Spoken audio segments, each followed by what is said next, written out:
Good evening, ladies and gentlemen. This is Tony Marvin.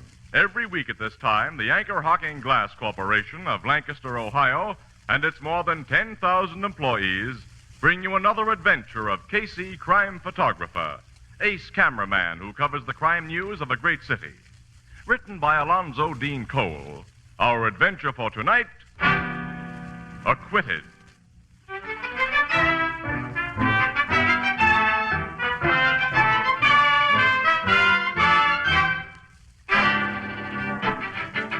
Late afternoon, a sparsely filled courtroom. Opposing attorneys, witnesses, spectators, and the accused stiffen to attention as the jurors file into their box. Then the foreman is summoned to state the verdict. We, the jury, find the defendant not guilty. I told you it'd be that way, Annie. Well, you didn't have to tell me, Casey. I knew. Quiet, please. Quiet. No, Judge Lucas will deliver a few remarks. He always does. Well, I Quiet. hope they're very few, because I want to get to a telephone. Ladies and gentlemen of the jury, this court thanks you for bringing in a verdict that is altogether in accord with the evidence that was presented to you. And similar thanks is accorded to the defendant's attorney, Mr. Freeman, for his presentation of his case. Thank you, Your Honor. Nuts. Freeman's a louse. You can say that again. But for the police officer who has figured so prominently in this case, the court has nothing but censure. Now it comes, Annie. Detective Ryan, evidence has shown that you deliberately and with malicious intent committed an unprovoked assault upon the defendant for the purpose of obtaining the confession that he here repudiated. That isn't so, Your Honor. That dirty crook Waldo told you nothing but lies. Quiet! How can a man be quiet when he's blamed for doing his duty? That guy tried to escape, and I put him under arrest. He fought me and I had to subdue him. Bailiff, preserve order in this court. Mike Ryan was sure to blow his Okay. top under that one, Annie. And Okay, I I'll be don't quiet. blame him. And I beg the court's pardon. Detective Ryan, it is in the power of the court to impose a penalty upon you for your disgraceful outburst. But in view of your apology, I refrain. I shall, however, recommend to your superiors that you be called to answer for your conduct in all phases of this case. Prisoner at the bar, Lenny Waldo, you stand acquitted and are hereby discharged from custody. Thanks, Judge. Ladies and gentlemen of the jury, you are discharged. Court adjourned. Well, now I get to a phone and give the city desk the story. Yeah, I'll stay here, Annie, get some pictures. Okay, I'll meet you in the car. Okay, honey. Mr. Allison. Yes? Thanks. Just wanted you to turn around so I can get a shot of. I got it all right, thank you. What did you want a picture of me? You were the complaining witness in this case. Your property was stolen. And since this man's been acquitted, I never expect to see that property again. You fail to identify him as a thief. I couldn't be positive he was the man I surprised in front of my safe that night. And one must be positive. But you originally identified him as the guy. I said then he strongly resembled the burglar, as I said it again today. I never said more than that. I see. Excuse me, I want to say a word to the assistant district attorney, Mr. Yes, sure. Hey, Freeman, Hello, Casey. you and your lucky client look happy for the camera? Okay. Watch the birdie, Lenny. Yeah, sure. Thanks, I got you. But, what did you mean by lucky client? This lad was innocent as a newborn babe. Yeah, you just heard the jury and the judge agree on that, Casey. Sure, Lenny, I heard. I still say you're quite a lawyer, Freeman. Say, look ahead. Newspaper guys are naturally cynical, Lenny, in case he's right about you having a good lawyer. Yeah, you're a good one, all right. Huh?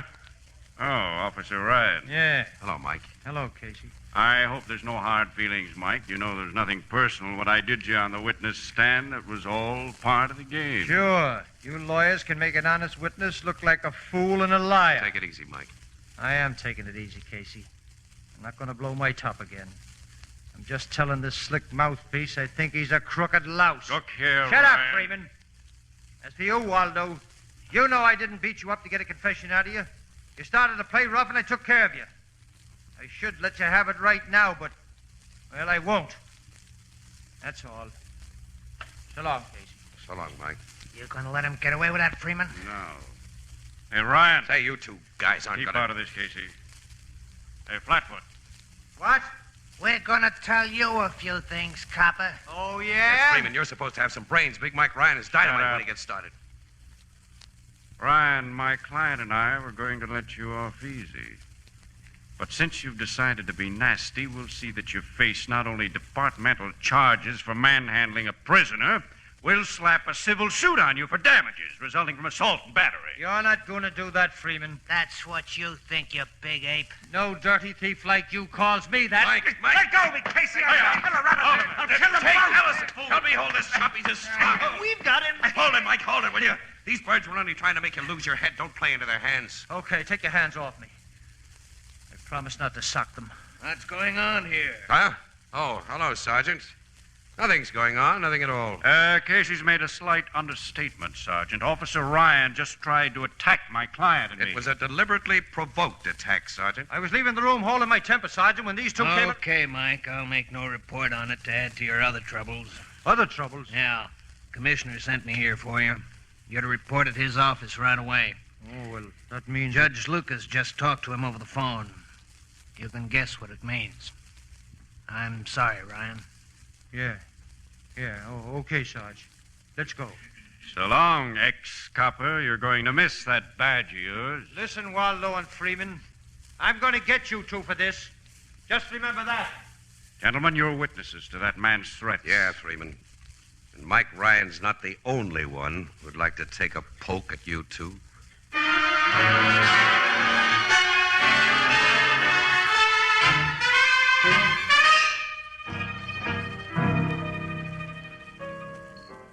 Hey, Walter, serve 2 more bottles of beer to these gentlemen.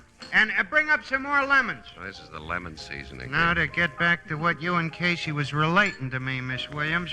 What did the commissioner do to Big Mike Ryan? Suspended him. Yeah? Yeah, and it's lousy. Mike's a swell cop, and he's got his swell record, too. You don't think he beat up that Lenny Waldo in order to get a confession, huh, Casey? Definitely not. In my book, the whole thing happened just like Mike said it did. I forgot the beginning of this case. It happened over 6 months ago, didn't it? Mm-hmm. Shortly after Christmas, Ethelbert. This Robert Alliston, who's a wholesale diamond merchant, went to his office after hours with a friend and walked in on a safecracker. Well, the burglar blackjacked him and made a getaway with around $100,000 worth of precious stones. Alliston's friend got socked before he had a good look at the guy, but Alliston himself described him to the cops, and the description fit Lenny Waldo, who, of course, has a long record for safecracking. Mike Ryan was one of the dicks assigned to look for Waldo. He found him. Waldo tried to make a break, and there was quite a fight. Waldo came off second best.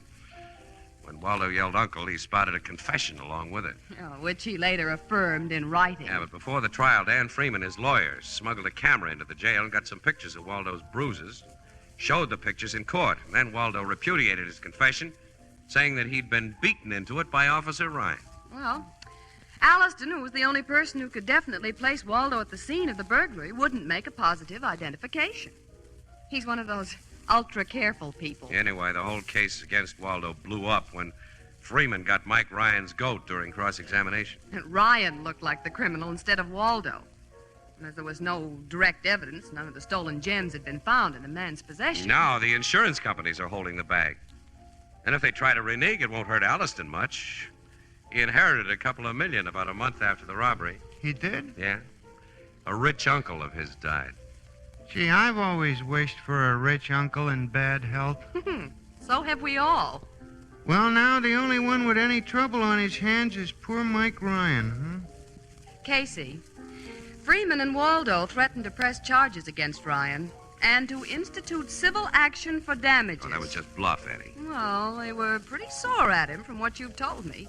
And he was pretty sore at them. I'm not sure that... All right, excuse me, there's a bar phone. Annie, look, I'll no bet you cafe, that Mike Ethelbert will be speaking. back on duty in a week. And that Yeah. Waldo and Freeman It's for you, will Casey, go... your city desk. Huh? Oh, see, give it to me. Hmm. Hello, Burke. Yes, I'm here again. Yeah. What? Gleiber's Cafe? Yeah, sure, I know where the place is. What? Wait a minute. Say that again, Bert. Okay, we'll get right over there. Hey, what is it, Casey? Dan Freeman and Lenny Waldo have just been shot to death, Annie. Shot? And Mike Ryan's accused of the murders.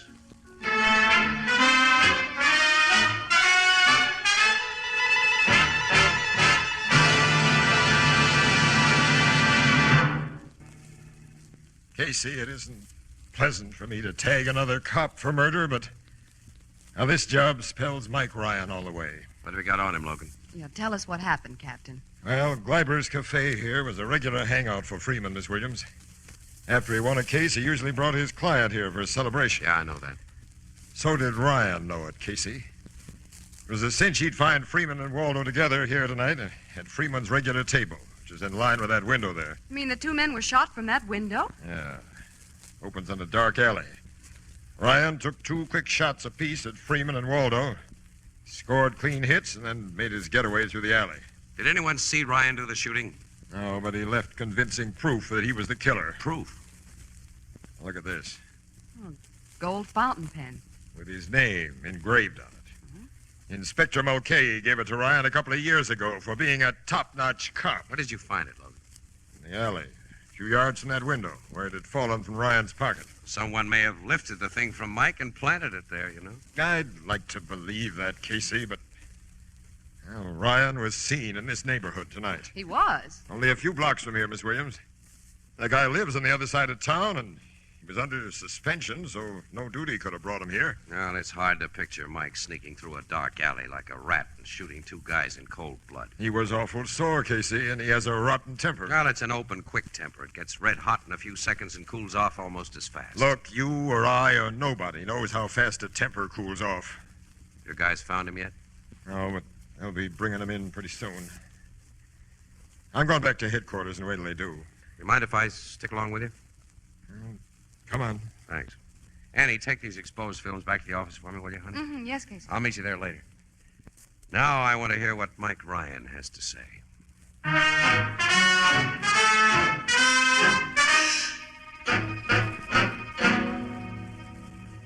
I swear I didn't do it, Captain. I didn't know a thing about it till I went home and found Sergeant Flanagan waiting there for me. What were you doing near Gleiber's Cafe just before the shooting, Ryan? I explained that to the sergeant, sir. I want to hear it. Well, okay. I got a phone call at my home tonight from a guy who wouldn't give his name. He said he'd give me a tip on the Weinstein robbery last week if I'd meet him on Elder Street between Lexington and Grove at 10:30. Now, you've gotten that kind of calls from crooks yourself, Captain. And so have you, Casey. You know that's so, Logan? Keep out of this, Casey. Okay, sorry. So you were in the neighborhood, Ryan, only because you received this mysterious summons to be there, huh? Yes, and that's God's truth. Of course, your man showed up. Well, no, he didn't. I waited a while and then started back home. By way of the alley behind Gleiber's Cafe. I didn't go near Gleiber's. I walked in the other direction. You walked home, huh? Yes, a good part of the way because I wanted to think. Think up the story you've just told me. Well, what do you got to say about this fountain pen we found? Well, I lost it somewhere today. I don't know where. Captain, I've been framed for this job. You've heard that excuse from plenty of crooks yourself, haven't you? Yes, and sometimes it was true. 1 time in 1,000. Oh, yes, I know that. Captain, the boys gave me the dermal nitrate test right after they brought me in. It proved I haven't fired a gun for days. You know all the tricks, Ryan. You could beat the nitrate test. Well, yes, that's so. Well, where do we go from here, sir? I'm not going to confess to something I didn't do. And you know I won't let my men beat a confession out of you as you beat one out of Waldo. What's that? You heard me. I think Waldo told the truth in court. I think your story about his attempted escape was phony. And you're a cockeyed fool. I think you're a liar, Ryan, and a cold-blooded murderer. No man talks to me like that. Let me go, boys. I'll kill him. I'll kill him. You want to kill again, don't you? Kill, just as you did tonight. When something starts that temper of yours boiling, all you can think of is murder, isn't it? I get it. And I fell for your act, Captain. I know I've got a temper, but I'm not a murderer. Take him away, boys. Let him sit in a cell a while and think. Maybe he'll get wise to himself and tell the truth. Come on, Ryan. All right. Casey, Yeah, Mike? you're not a cop with a cop's way of thinking. Do you believe me? I think I do, Mike. Thanks. Let's go to that cell, boys. You really believe his story, Casey? Yeah. I think you do too, Logan. You were just putting on an act. I want to believe it, because he's another cop, which makes me unreliable. Mike's been a tough cop, and a lot of crooks hate his insides. The quarrel in that courtroom today was pretty public. And news travels fast. Yeah. Mike's threats did provide a swell setup for a frame. A perfect one for anyone who wanted Freeman and Waldo out of the way. Plenty of guys headed in for those two rats. Yeah? Yeah. Well, it's nearly midnight, Logan. I gotta get back to the office and check out and take Annie home. Yeah, after an hour of the Blue Note. Sure, that usually finishes up our day for us. Say, the only time you ever get a bright idea is when you're leaning against that bar. Will you stay there for a couple of hours tonight? Mike Ryan needs a break. Logan, if he's on the level as we're trying to believe, he'll get his break. Right guys do. In books written for children. Anyone ever tell you had a grown-up brain? Well, I had sense enough not to become a lousy press photographer. So you became a lousy cop. Get out of here. I want to think. What with? Nuts to you. So long, Mug. So long, Sap. And nuts to you.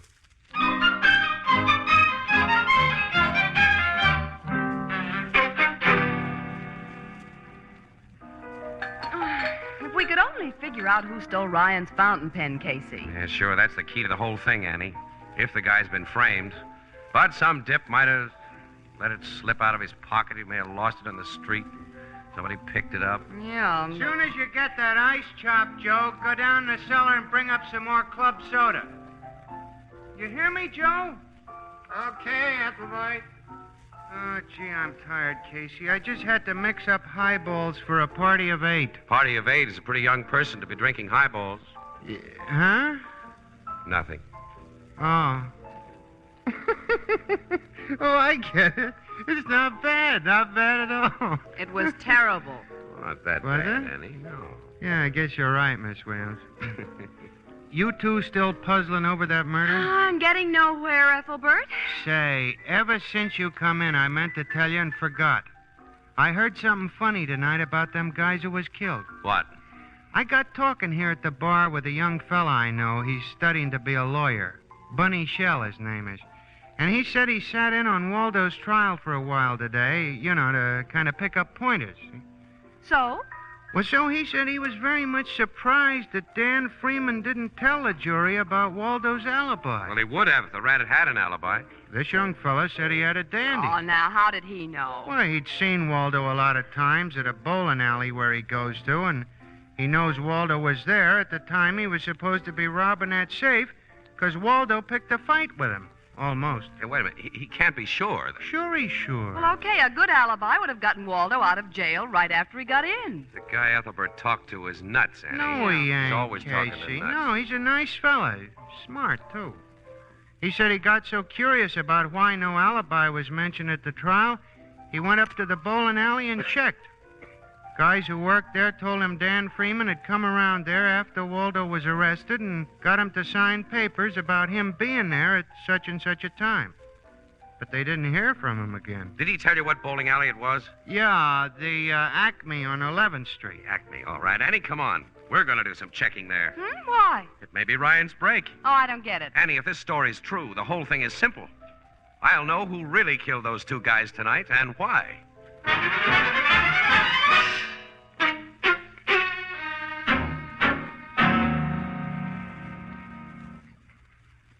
Sit down, Mr. Casey. Thanks, Mr. Alliston. To what am I indebted for this visit at this hour in the morning? Are we alone here? My servants are all in bed, if that's what you mean. Why do you ask? I think you'd prefer to hear what I have to say alone. I have no idea of your meaning. The meaning is money. Money? Mm-hmm. Yours. A lot of it. Talk straight, Mr. Casey. Okay. I know that you killed Freeman and Waldo tonight and framed Mike Ryan for the job. You're mad. Am I? And you killed them, Alliston, because they were cutting themselves in on most of the dough you inherited from your uncle. Really? Uh-huh. You're beginning to interest me. Go on. Around last Christmas time, you didn't have your uncle's millions. You needed dough. And you figured that a good way to get it was to steal from your own business. So you staged a fake robbery. This is ridiculous. The police were thoroughly satisfied the robbery was no fake. Sure, you and Dan Freeman staged it so well. And your description of the thief was sure to result in Waldo's arrest. Do I interest you? Go on. Well, to make it look good to the insurance companies, someone had to take a rap for a while. So Waldo was brought into the scheme. He made a confession that he'd robbed your safe. after protecting himself with an alibi he never had to use. Your identification of him was just positive enough to hold him, but so unpositive that a jury would acquit him. But these characters double-crossed you. Now they could send you to jail for conniving in the theft of your own insured property. And they're putting the screws on tight now, right? You seem to be doing the talking. All right, I'll go on. When it seemed certain that they'd take most of your new insurance in blackmail, your new inheritance, you watched for a chance to double-cross them. Mike Ryan's threats in court gave you that chance. And when you helped me keep him from socking Freeman and Waldo, you slipped his fountain pen out of his pocket. Later, you made the phone call that brought him to the neighborhood of Gleiber's Cafe. You did a smart job, Alliston. Almost smart enough. And how would you attempt to prove this wild theory? You've heard about the dermal nitrate test, haven't you? Dermal nitrate test? Yeah, that establishes whether a man has fired a gun recently. Oh, of course. Freeman and Waldo were shot less than 4 hours ago. The tests applied to the man who shot them would be conclusive. Shall I call the cops and ask them to test you? You said you came here for money. You're a blackmailer. Another one, just like Freeman and Waldo, only wiser. Purely out of curiosity, how much do you want? $100,000. You're most conservative.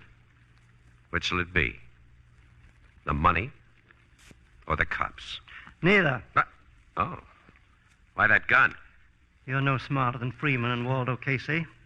And I'm going to kill you, too. And then what happens to you? This is my house. I surprise a prowler in my home and shoot him, as anyone has a right to do. And the shot I'll fire at you, Casey, will account for the result of any dermal nitrate test. So...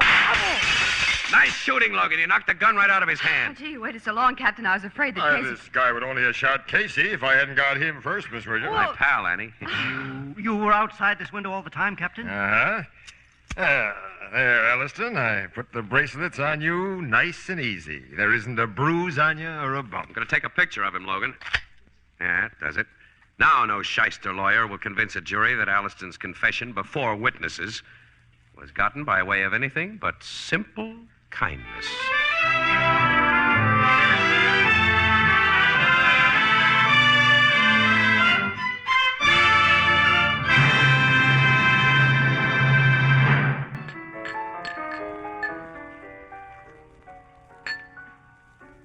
Mike Ryan's back on the force, huh, Casey? Naturally, Ethelbert. Mm-hmm. And reinstated, with apologies from the commissioner and Judge Lucas.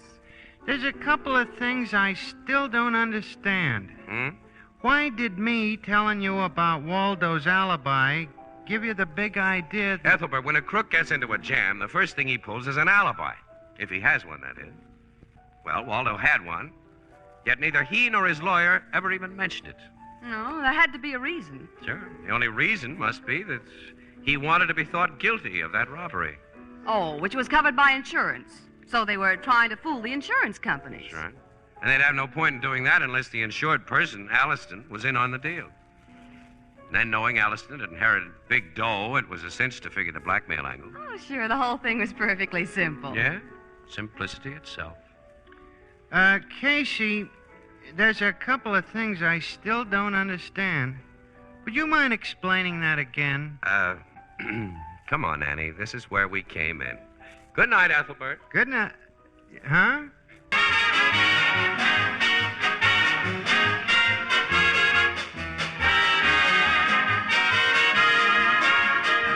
Crime Photographer is directed by John Dietz. The original music is by Archie Bleyer, and the program features Miss Jan Miner as Anne and John Gibson as Ethelbert. This is Tony Marvin saying goodnight for the Anchor Hocking Glass Corporation of Lancaster, Ohio, with offices in all principal cities of the United States and Canada.